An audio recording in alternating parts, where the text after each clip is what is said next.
Hi സുഹൃത്തുക്കളെ, ഐപ്ലസിന്റെ പുതിയൊരു വീഡിയോയിലേക്ക് സ്വാഗതം. നെറ്റ് പരീക്ഷയുമായി ബന്ധപ്പെട്ട് റീസെന്റ് ആയിട്ട് കുറെ വിവാദങ്ങൾ നടക്കുന്നത് നിങ്ങൾ അറിഞ്ഞിട്ടുണ്ടാവും. അതുമായി ബന്ധപ്പെട്ട ഒരു വീഡിയോ ആണ് നമ്മളിവിടെ ചെയ്യുന്നത്. അപ്പോ ദേശീയ മാധ്യമങ്ങൾ ഉൾപ്പെടെ അതുമായി ബന്ധപ്പെട്ട വാർത്തകൾ വന്നിട്ടുണ്ട്.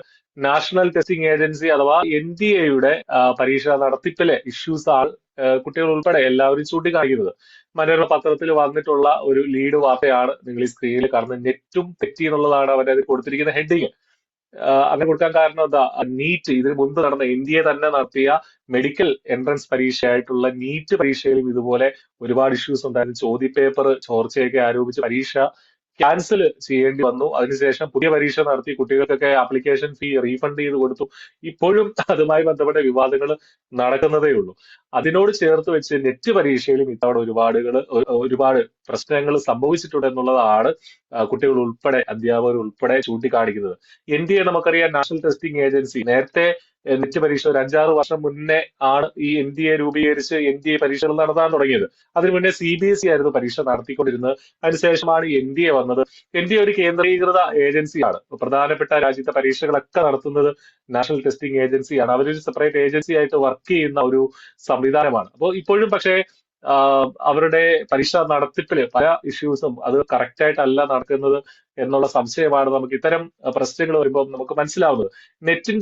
ഇത്തവണത്തെ നെറ്റിൽ സംഭവിച്ച പ്രധാനപ്പെട്ട ഇഷ്യൂ എന്താണെന്ന് വെച്ചാൽ 2-3 പ്രശ്നങ്ങളുണ്ട്. അത് പെട്ടെന്ന് സ്റ്റാഗർ ചെയ്ത് അല്ലെങ്കിൽ എക്സാജറേറ്റ് ചെയ്ത് അല്ലെങ്കിൽ അത് പെട്ടെന്ന് പുറത്തു വന്നത് എപ്പോഴാന്ന് വെച്ച് കഴിഞ്ഞാൽ ജൂൺ 30-ന് നടന്ന സോഷ്യോളജി പരീക്ഷയിൽ ഏതാണ്ട് 50% ചോദ്യങ്ങൾ അല്ലെങ്കിൽ പകുതിയിലേറെ ചോദ്യങ്ങളിൽ അക്ഷരത്തെറ്റുകൾ കയറിക്കൂടി എന്നുള്ളതാണ് നമ്മൾ മനസ്സിലാക്കേണ്ടത്. അക്ഷരത്തെറ്റുകൾ മാത്രമല്ല, വളരെ റാൻഡമായിട്ടുള്ള തിങ്കേഴ്സിന്റെ തിയറീസ് ഒക്കെ ചോദിച്ചിട്ടുണ്ട്. ആരും കേൾക്കാത്ത തിയറീസ് ഒക്കെ ചോദിക്കുകയുണ്ടായി. വളരെ വെൽ നോൺ ആയിട്ടുള്ള, ഇപ്പൊ ഈ വാർത്തയിൽ പറയുന്നത് പോലെ റിറ്റ്സർ എന്ന് പറയുന്ന ഒരു വെൽ നോൺ ആയിട്ടുള്ള സോഷ്യോളജിസ്റ്റ് ഉണ്ട്. അദ്ദേഹത്തെ പേരൊക്കെ പുറ്റ്സർ എന്നാണ് അടിച്ചു വന്നത് ചോദ്യപേപ്പറിൽ. അതുപോലെ തന്നെ കുറെ അക്ഷരത്തെറ്റുകൾ അതിനകത്ത് കയറിക്കൂടി.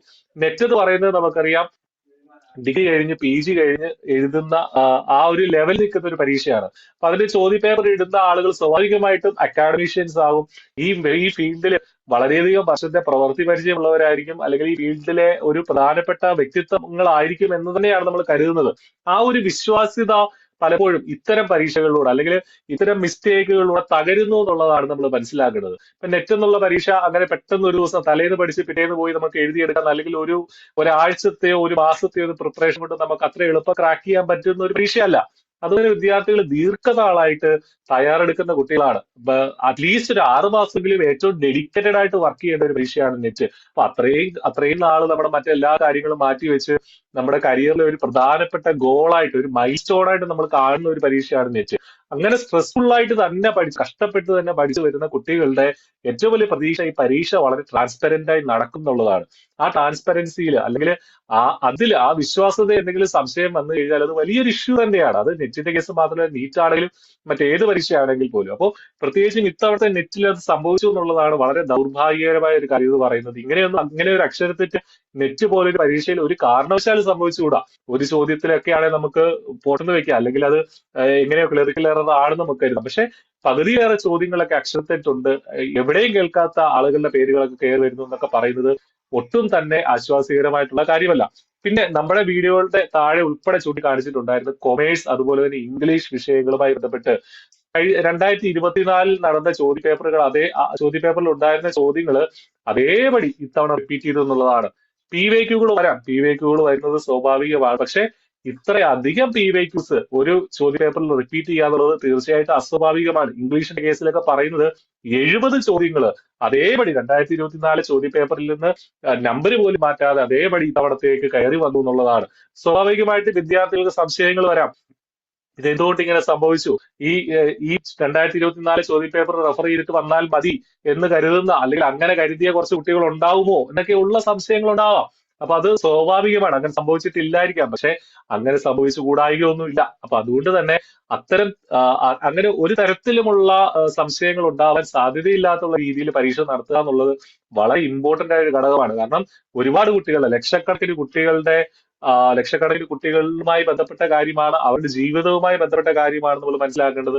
ഈ സൈക്കോളജി പരീക്ഷയ്ക്ക് ഔട്ട് ഓഫ് ദ സിലബസ് ചോദ്യങ്ങൾ വന്നു എന്നുള്ളതാണ് നമ്മൾ മനസ്സിലാക്കുന്നത്. 50% ഔട്ട് ഓഫ് ദ സിലബസ് ചോദ്യങ്ങൾ, കൃത്യമായ ഒരു സിലബസ് വെച്ചിട്ടാണ് നെറ്റ് പരീക്ഷ നടത്തുന്നത്. കുട്ടികൾ തയ്യാറെടുക്കുന്നത് ആ സിലബസിന്റെ അടിസ്ഥാനത്തിലാണ്. ഐ+ ഉൾപ്പെടെയുള്ള ആളുകൾക്ക് എല്ലാ അധ്യാപകരും പറഞ്ഞു കൊടുക്കുന്നത് എന്താണ്, നിങ്ങൾ സിലബസിനെ അടിസ്ഥാനമാക്കി പഠിക്കണം, സിലബസ് ആണ് നിങ്ങളുടെ ബൈബിൾ.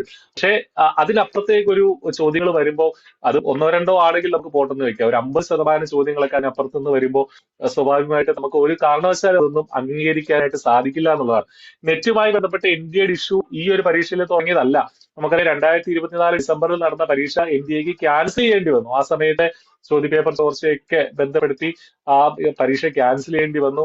അതിൽ നിന്ന് കുറെ കാര്യങ്ങൾ NDA പഠിക്കുമെന്ന് വിചാരിച്ചു. കാരണം ഇവർക്കൊരു സിസ്റ്റം ഉണ്ട്. ഈ പരീക്ഷ ക്വസ്റ്റ്യൻ പേപ്പർ തയ്യാറാക്കുക, അതിനുശേഷം അത് എങ്ങനെയാണ് ആ ഒരു സ്ട്രീം ലൈൻഡ് സിസ്റ്റമായിട്ടുണ്ട്.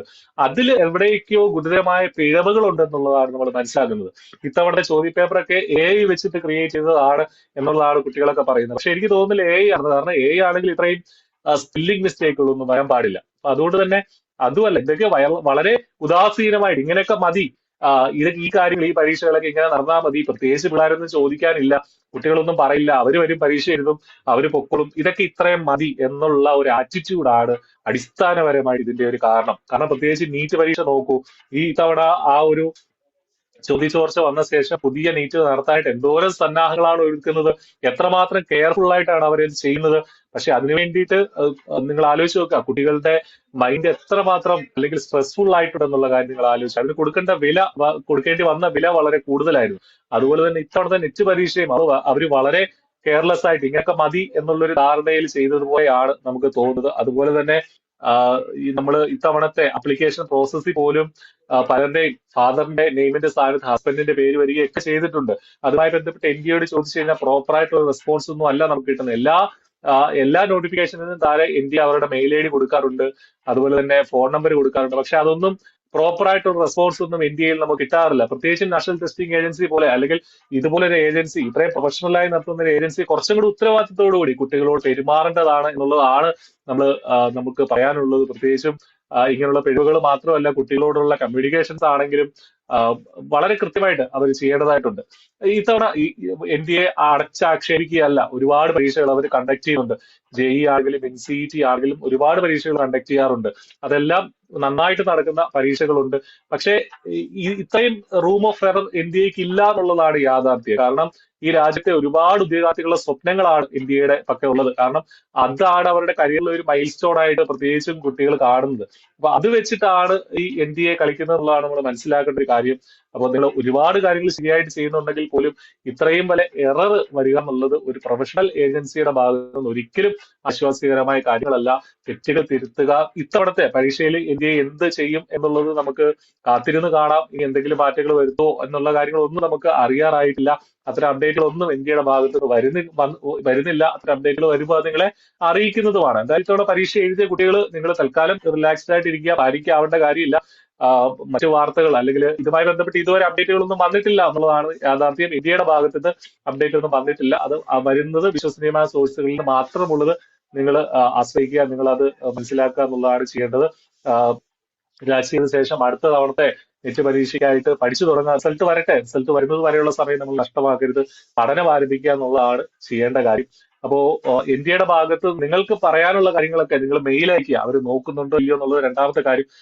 ഐ+ ഉൾപ്പെടെയുള്ള സ്ഥാപനങ്ങൾ അത് ചെയ്യുന്നുണ്ട്. അപ്പൊ നിങ്ങൾ എന്താണെങ്കിലും അത് NDAക്ക് മെയിൽ അയക്കുക. കൃത്യമായിട്ട് അവരോട് ഇത്തരം ഇഷ്യൂസ് ഉണ്ട് എന്നുള്ള കാര്യം മനസ്സിലാക്കുക, അവരോട് പറയുക. നമ്മളെക്കൂടെ ചെയ്യാൻ പറ്റുന്ന കാര്യങ്ങൾ നമുക്ക് ചെയ്യാം.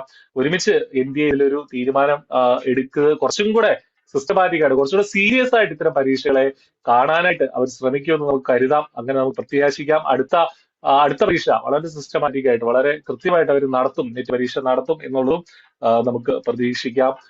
ഈ സിസ്റ്റത്തോടുള്ള ട്രസ്റ്റ് ഒരിക്കലും ബ്രേക്ക് ചെയ്യരുത്. ഒരുപാട് കുട്ടികളുടെ പ്രതീക്ഷയാണ്, നമ്മുടെ ഈ രാജ്യത്തിന്റെ ഭാവിയാണ് ആക്ച്വലി ഇതുവഴി വരുന്നത്. അപ്പൊ അതും ഇതുപോലൊരു ഈ ലെവലിലുള്ള ഒരു പരീക്ഷയിൽ ഇത്തരം മിസ്റ്റേക്കുകളോ ഇത്തരം പിഴവുകളോ ഒന്നും സംഭവിക്കാൻ പാടില്ലാത്തതാണ്. അത് മനസ്സിലാക്കി കൃത്യമായിട്ടുള്ള നടപടികൾ NDAയുടെ ഭാഗത്തു നിന്ന് എടുക്കും എന്ന് പ്രതീക്ഷിക്കുകയാണ്. കൂടുതൽ എന്തെങ്കിലും അപ്ഡേറ്റുകൾ ഇതുമായി ബന്ധപ്പെട്ട് വരികയാണെങ്കിൽ തീർച്ചയായിട്ടും നിങ്ങളെ അറിയിക്കുന്നതാണ്. മറ്റൊരു വീഡിയോ ആയിട്ട് വീണ്ടും കാണാം. Thank you.